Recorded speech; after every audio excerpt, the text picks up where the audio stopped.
Because, as you mentioned, there were incidents still taking place.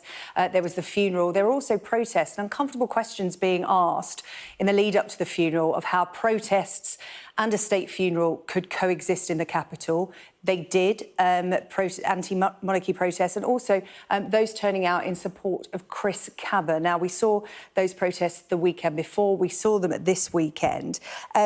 And the family of Chris Kaba had the three demands of the first protest met. The officer who fired the shot suspended. The family will get to see the body cam footage this week. And they now know how long the investigation is due to take. They've been told 6 to 9 months. But Sky News was at that protest this weekend. And for some of those there, that's still not moving swiftly enough.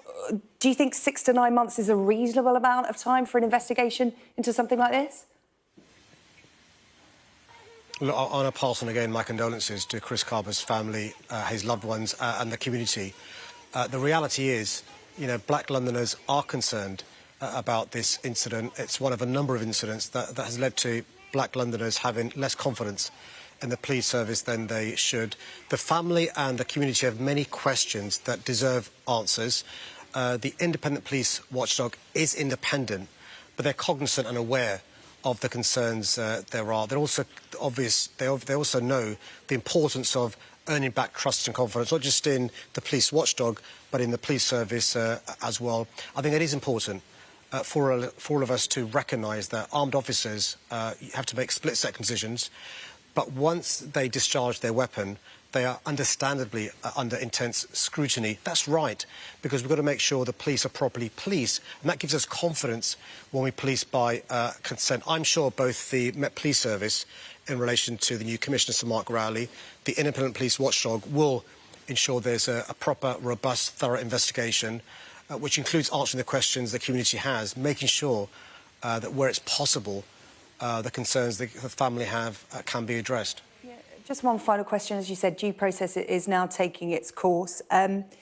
Just talking to some of the protesters in the crowds at the weekend, just to quote some of them, a gentleman called Chris Kaba said, "We want equal rights just like everyone else. You know, if this happens to another group, it seems justice is swift. In the black community, it's always lacking." Another protester said, "I don't feel protected, so I want to know when I feel protected by the police rather than having to be scared of the police." You talk about earning trust. Of course, this due process into the Chris Kaba case, one particular case, is happening. But there is this disconnect between the black community and the police in London. What are you doing that's real and tangible to bridge that gap? Well, trust and confidence from the black community in the police plummeted over the course of the last couple of years. One of the reasons I lost confidence in the former commissioner was me not accepting the plan she had to both address the issues that have been raised over the last couple of years, but also plan to win back the trust and confidence.